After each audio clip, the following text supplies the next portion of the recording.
suis Jérémy Sténinger, je suis délégué général de l'ATEP, qui est une organisation professionnelle qui rassemble les acteurs du traitement des eaux de la parcelle.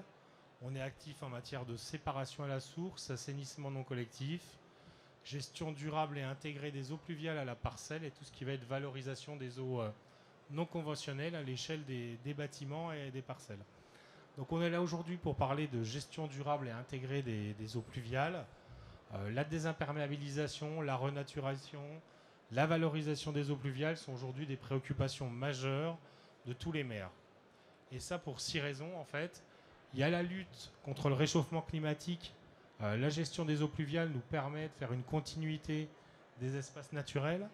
Ça nous permet de favoriser la biodiversité en créant des habitats pour les plantes, les insectes, les oiseaux et tous les autres animaux. Ça atténue les effets des îlots de chaleur. Ça nous permet de créer des îlots de fraîcheur.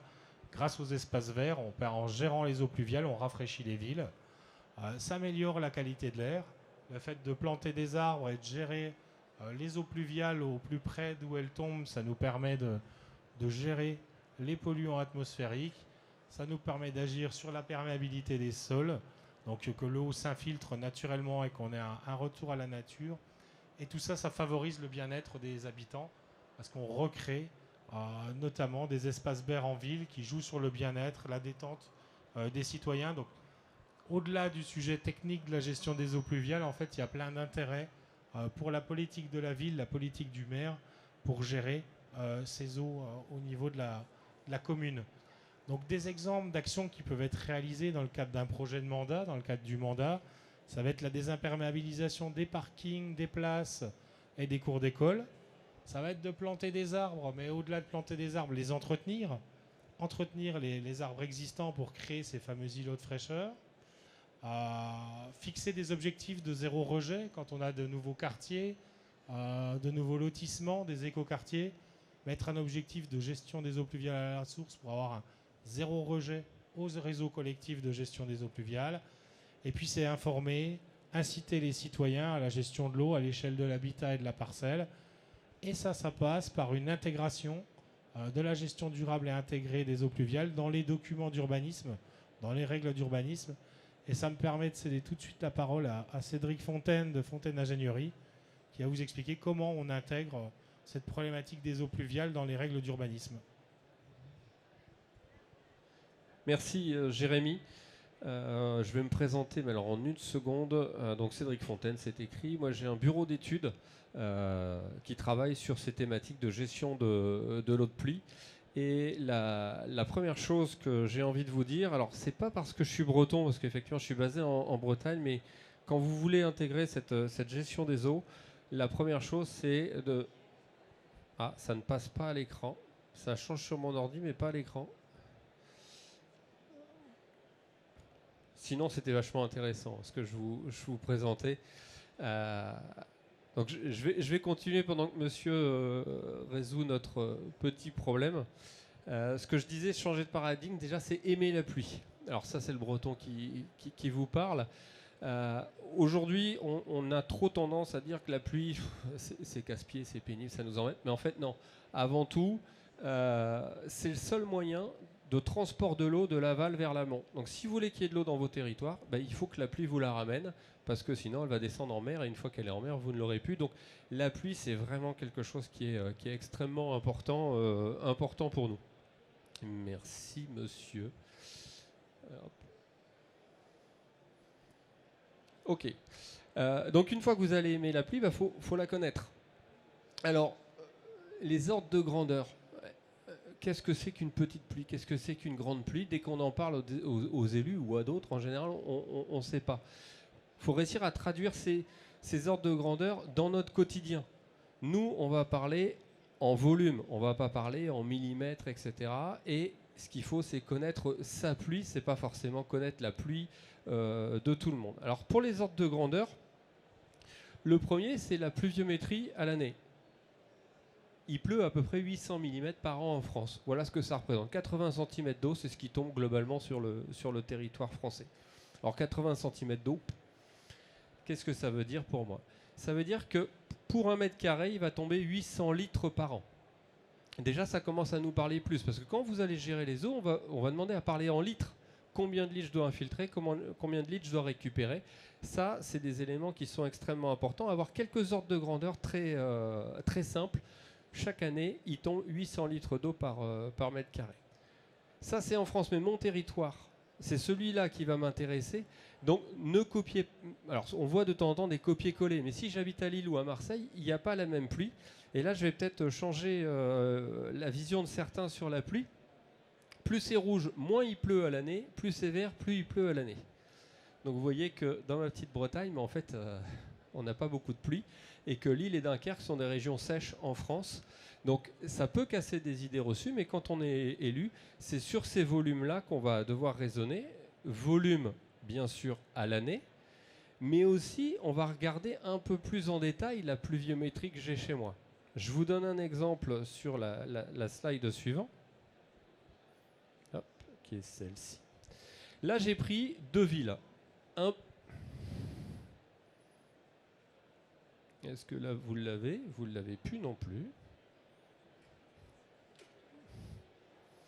Alors, je vous montrais la pluviométrie de Deauville. Alors, pendant que ça va être résolu, je vous montrais la différence entre Lille et Nice. Donc, on est à l'opposé de la France.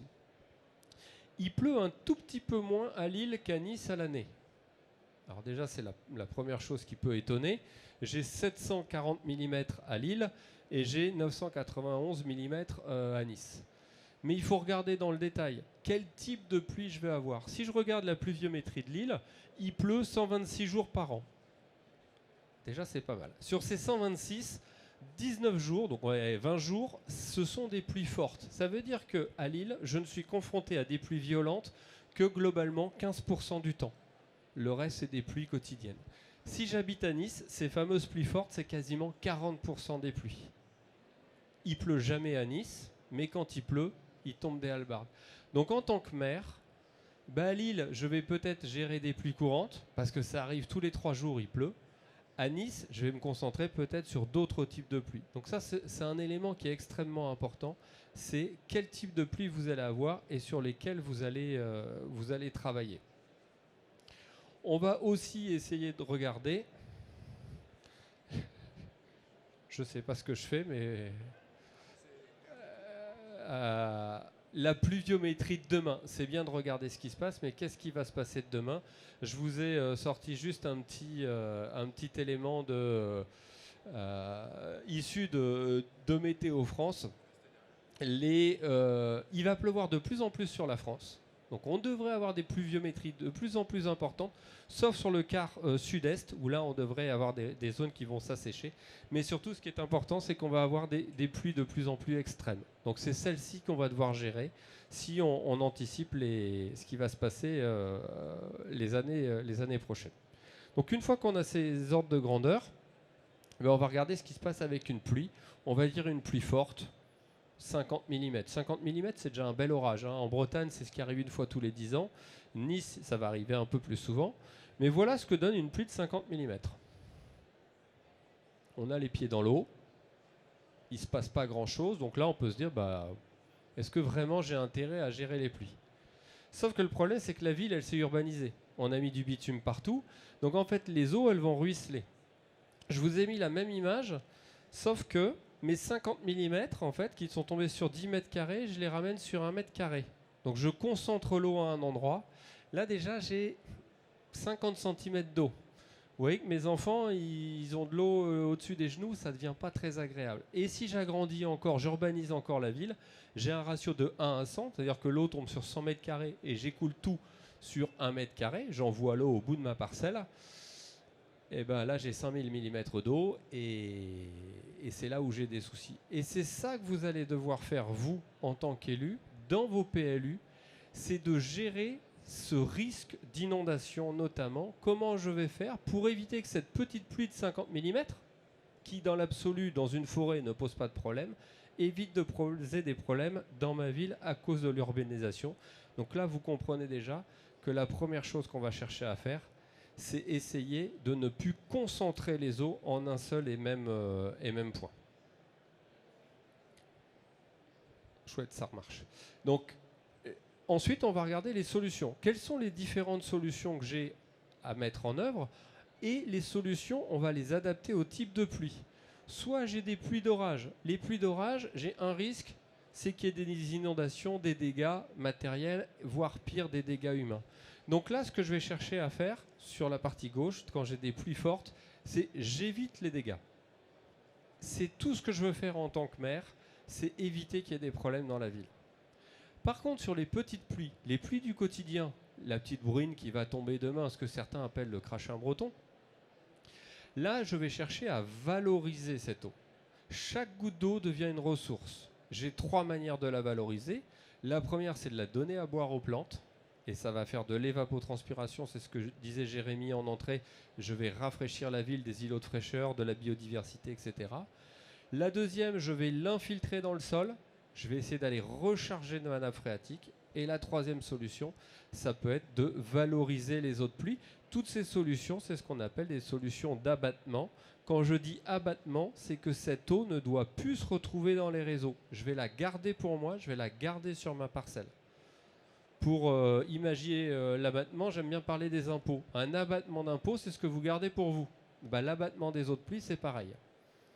De temps en temps, on peut avoir du 100% d'abattement d'eau de pluie. On garde toute l'eau sur la parcelle. Le 100% d'abattement d'impôt, je l'attends encore. Lui, il n'est pas prêt d'arriver. Donc 3 solutions, on disait. L'évapotranspiration, je donne de l'eau à boire aux végétaux. Et là, vous commencez déjà à voir les solutions qu'on peut mettre en œuvre. La première, c'est de mettre en œuvre des toitures végétalisées, par exemple. Dès que je peux, je vais mettre du végétal. Le végétal a un pouvoir très important de boire de l'eau, de la conserver. Sur l'infiltration, l'idée, c'est plutôt, globalement, je fais un trou en pleine terre, je mets de l'eau dedans, j'attends que ça s'infiltre. Je recharge la nappe phréatique. Et la valorisation de l'eau de pluie, c'est bien, je vais stocker de l'eau dans une cuve étanche pour pouvoir la réutiliser pour éviter d'aller consommer de l'eau potable, par exemple. Donc là, je connais les solutions et j'avais les ordres de grandeur des pluies. Maintenant, il y a une chose aussi importante, c'est mon territoire. Quelle est la fragilité de mon territoire? On n'a pas les mêmes fragilités en fonction des zones. Je peux avoir des problématiques liées à la qualité du milieu ou à la qualité de l'eau, tout simplement. Notamment quand j'ai des réseaux unitaires et que je suis en zone baignade, par exemple. À chaque fois qu'il pleut, j'ai des eaux de baignade qui se dégradent en qualité. Certaines zones ont plutôt des problématiques d'accès à la ressource en eau. Notamment en ce moment, tout le sud-ouest, ou en tout cas une partie du sud-ouest, n'ont plus d'eau. Et d'autres, c'est plutôt des sensibilités aux épisodes pluvieux. On a vu ce qui s'est passé à Cannes il y a quelques temps. Dès qu'il y a des épisodes pluvieux importants, il y a des inondations. Donc en fonction de la fragilité de mon territoire, je vais avoir une action qui va être différente.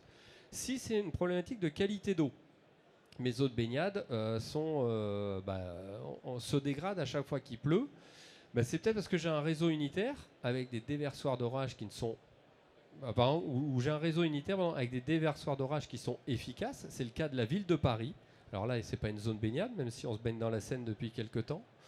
Là, je vais plutôt gérer les petites pluies. Moi, ce qui me pose problème à la ville de Paris, c'est qu'à chaque fois qu'il pleut, ma station d'épuration d'Achères reçoit trop d'eau.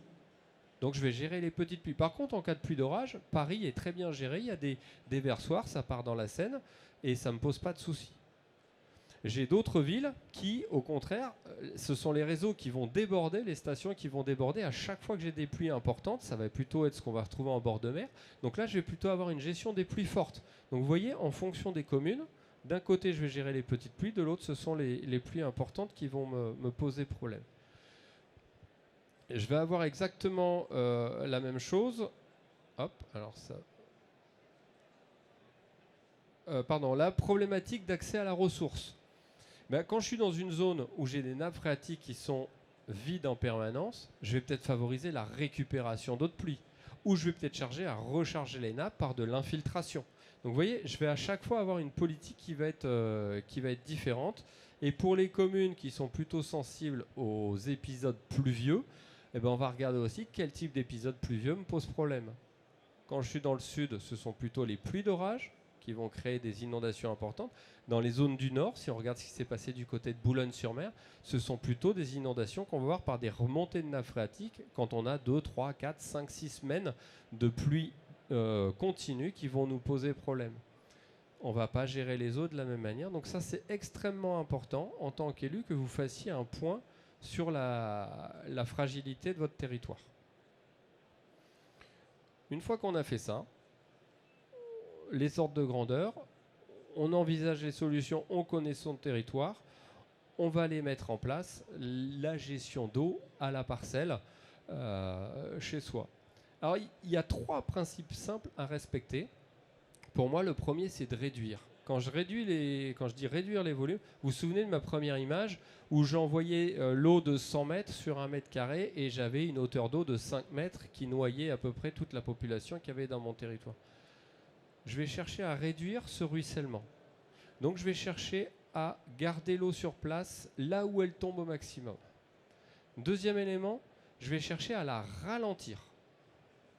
Plus l'eau va circuler lentement, moins je vais avoir de risques. Le risque, c'est qu'on ait de l'eau qui s'évacue très vite. Et ensuite, je vais chercher éventuellement à la contenir et à la retenir dans des ouvrages. C'est ce qu'on va appeler de la rétention, régulation de l'eau de pluie. Idéalement, pour faire ça, il faut travailler avec plusieurs niveaux de service. Quand je dis plusieurs niveaux de service, vous l'avez ici. Alors ça, c'est issu du PLU de la ville de Nantes. Et pour un Rennais, mettre en exergue le PLU de la ville de Nantes, je peux vous dire, c'est qu'il est vraiment bien fait, leur PLU. En fait, il raisonne sur 4 niveaux. Alors, qu'est-ce que sont ces niveaux? Ce sont des types de pluie. Le premier que vous avez en vert, ici, ce sont les pluies faibles. Les pluies de 10-15 mm par période de 24 heures. Le fameux crachin. Ces eaux-là, c'est des volumes très faibles. Donc, ce qu'on va chercher à faire, c'est à rendre cette eau utile à l'homme et à la nature. Vous allez tout garder sur place. La ville de Nantes vous dit, je ne veux pas qu'il y ait une seule goutte d'eau qui sorte de parcelle lorsqu'on a des petites pluies. Vous allez les donner à boire à des végétaux, vous allez les infiltrer, vous allez les récupérer pour les réutiliser, vous faites ce que vous voulez. Zéro rejet, cette eau vous la gardez. On la rend utile. Chaque goutte d'eau est valorisée. Ces petites pluies à Nantes représentent entre 70 et 80% du volume qui tombe. Si un jour on a un épisode pluvieux fort, on va rentrer en niveau 2. Là, on est sur des pluies qui vont arriver à peu près tous les 10 ans. Je ne vais pas vous demander de tout garder sur votre parcelle, de tout boire ou de tout consommer, c'est des volumes trop importants. Par contre, je vais vous demander de le retenir, de ralentir son rejet dans mes réseaux pour éviter d'être inondé. Ça, c'est le niveau 2. Cette eau, elle n'est pas valorisée, mais on évite les inondations, on évite les risques. Si je passe sur du niveau 3 à 4, là, je suis dans une autre partie qui est la gestion des risques. Cette gestion des risques, ça va être quoi? Ça va être de dire, eh ben, je vais mettre dans la ville des zones d'inondation. Ça peut être un parking qui va être inondé, ça peut être une zone d'espace vert qui va être inondée. Là, je ne cherche plus à la ralentir, etc. Je cherche juste à éviter qu'il y ait des dégâts. Et vous voyez, en travaillant sur ces 3 niveaux, alors à Nantes, ils en ont 4, mais la plupart du temps, on travaille sur 2 ou 3 niveaux. En travaillant sur 3 niveaux, on a vraiment une gestion intelligente de l'eau. Je valorise 80% de l'eau qui sont les plus faciles. Je ralentis les 15% suivants qui sont les grosses pluies. Et en cas de phénomène exceptionnel, j'ai quelques désagréments. Quand j'inonde une ville, une zone, ça ne fait jamais plaisir. Mais je n'ai pas de dégâts. C'est comme ça qu'on va avoir cette gestion. Et en ralentissant, je vous ai repris mon exemple de tout à l'heure avec ma pluie de 50 mm où mes habitants étaient complètement inondés si je fais rien. Si je gère les petites pluies, je ne gère que 15 mm. Donc en cas de pluie exceptionnelle de plus de 50 mm, j'inonde encore mes habitants. Donc je ne peux pas me résoudre à faire que le niveau 1. Il faut que j'aille au moins au niveau 2. Vous voyez qu'ils ont encore les pieds dans l'eau. Mais malgré la pluie de 50 mm, parce que les premières pluies, je les ai infiltrées, les deuxièmes pluies, je les ai ralenties. Je me retrouve avec des habitants qui ont un peu les pieds dans l'eau, ils vont un peu râler, mais il n'y a pas de dégâts. et j'ai géré au mieux les eaux de ma parcelle, de ma commune. Pardon. C'est ça qu'on va vous demander et qu'on va conseiller de faire sur la gestion à la parcelle. Et le dernier point que je vous conseille pour aller assez vite, c'est de surtout utiliser tout ce que vous avez à votre disposition. On a aujourd'hui une espèce de vision qui pour moi est un peu erronée. On passe d'un extrême à l'autre. Il y a quelques années, toute l'eau était gérée dans des tuyaux. L'eau, on l'a cachée, on la mettait dans un tuyau, on la rejetait loin de la parcelle, et c'est là où on inondait certaines zones. Et on est passé dans un autre extrême où les gens disent « Ah non, mais la nature fait bien les choses, on fait que de l'infiltration, on fait des nœuds, donc des espaces verts en creux, et ça va tout gérer. » Ça marche pas comme ça, c'est plus compliqué. Allez faire un espace vert en creux, place du Louvre. C'est un peu compliqué. À la Défense, c'est pas mieux. Donc, en fait, il va falloir gérer. On a plein de solutions à notre disposition. Et c'est parce que vous allez trouver un mixte entre ces solutions. Et on ne va pas opposer le végétal aux solutions qu'on appelle grises, donc les solutions manufacturées avec des cuves, etc. On va jouer avec les choses. Donc, le plus simple, c'est que vous partez de là où tombe la goutte en premier et vous regardez si à cet endroit-là, vous pouvez faire quelque chose. Le premier lieu où elle tombe, c'est la toiture. Est-ce qu'éventuellement, toiture, je peux mettre une toiture végétalisée? Ou faire du stockage d'eau en toiture via des alvéoles? Si je le fais, je ne vais pas gérer une pluie exceptionnelle en toiture. Et je peux peut-être gérer déjà la pluie courante. Si elle ne tombe pas en toiture, elle va tomber au sol. Au sol, je peux mettre du revêtement perméable. Au lieu de mettre du bitume, je peux peut-être mettre des pavés semi-perméables qui vont laisser passer l'eau avec une chaussée réservoir en dessous pour la laisser s'infiltrer. Donc voilà, déjà là on raisonne là où elle tombe. C'est pas toujours possible parce que sur de la voirie c'est compliqué de mettre du semi-perméable. Ce sont des produits qui s'abîment plus rapidement. Donc sur une voirie, sur le périph' parisien, aller mettre du goudron semi-perméable, bon la colasse va être contente, ils vont refaire le goudron à peu près tous les 15 jours, mais c'est pas l'objectif. Donc on va faire circuler cette eau. On va la faire circuler, mais si on la faisait circuler plutôt dans une noue, dans un espace vert en creux. Et là, je vous demande tous d'imaginer la ville qu'on avait il y a quelques années. Vous savez, dès qu'il y avait des espaces verts sur les trottoirs, on mettait une bordure. L'espace vert était légèrement surélevé parce qu'il avait peur de l'eau. Non, un espace vert, on le fait en creux, on laisse circuler naturellement l'eau du trottoir ou de la voirie dans cet espace vert qui va être capable de le boire et d'infiltrer. Une fois de plus, plutôt les petites pluies, mais si déjà on met un peu de toiture végétalisée et sur l'eau des voiries on met un espace vert en creux, on a peut-être déjà géré la pluie de 15 à 20 mm.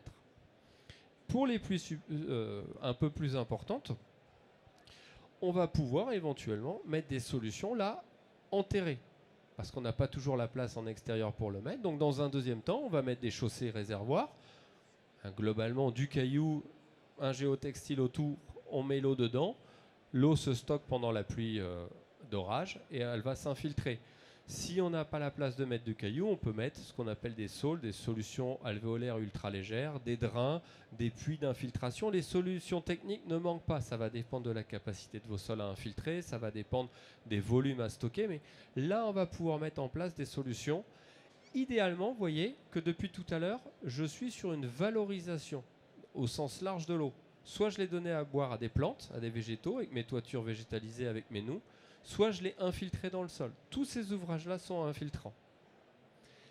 Si vraiment j'ai pas de possibilité, j'ai un sol qui infiltre mal, etc., ou je veux gérer une pluie exceptionnelle, je peux aussi aller mettre des ouvrages de rétention-régulation. Donc là, ce sont des gros ouvrages. Alors, ça peut être des ouvrages aériens, ça peut être des cuves enterrées, etc. L'idée, c'est de stocker la pluie pendant l'orage, avec en partie basse un tout petit débit de fuite. Donc l'eau arrive à très grande vitesse dedans, elle est stockée et elle s'évacue sur le réseau de la ville à tout petit débit. C'est ce qu'on appelle de la rétention-régulation. Donc vous voyez, les solutions, vous en avez plein. Et là, on n'a mis que les grandes solutions. Après, ça se décline sur des tas de produits. Et dernier élément que je voulais vous donner aussi, c'est peut-être d'aller plus loin que ce qu'on voit aujourd'hui. Aujourd'hui, on vous demande d'infiltrer, on vous demande de déraccorder. C'est la grande politique des villes. Il y a une chose qu'on oublie la plupart du temps, c'est de valoriser cette eau et de la réutiliser. Parce que si on veut ne plus être en arrêté sécheresse l'année prochaine, il faut préserver phréatique. Et il y a une solution pour ça qui marche extrêmement bien, c'est de récupérer et de valoriser cette eau de pluie. Et si je peux vous donner aussi un conseil, c'est de prendre en compte cette dimension-là dans vos PLU, de valoriser la récupération d'eau de pluie comme un outil de gestion à la parcelle. Et là, je vais faire de la pub pour ma commune. Allez, je finis là-dessus parce que vous avez quand même senti que j'étais un peu chauvin. La ville de Rennes est la première à avoir inclus la récupération d'eau de pluie comme solution de gestion des eaux à la parcelle. Et si vous valorisez votre eau de pluie pour des usages intérieurs, donc pour alimenter des WC, des lave-linges, eh ben, Rennes considère que ça a la même fonction qu'un ouvrage d'infiltration. Ça permet de réduire le volume d'eau qu'elle rejette sur le réseau. Et ça, je vous conseille de le faire parce que c'est un double intérêt. Vous aurez moins d'eau dans votre réseau, moins d'inondations et en plus, vous préserverez vos nappes phréatiques. J'avais une demi-heure, il nous reste 4 minutes si vous avez des questions-réponses avant que Jérémy, tu veuilles faire une conclusion. Je vous remercie en tout cas de votre écoute. Merci beaucoup Cédric pour ton intervention. Alors je ne sais pas si vous avez des questions ou des réactions. Comme il nous reste très peu de temps, il me reste aussi à vous remercier pour votre présence et participation à cette conférence. Nous sommes présents dans le pavillon 3, juste à côté sur la place de l'eau, où on porte le sujet de l'eau en commun à l'eau en commune. Donc n'hésitez pas à venir à notre rencontre pour échanger sur tous ces sujets de séparation à la source, assainissement, gestion des eaux pluviales et valorisation des eaux. Donc merci beaucoup et bon salon.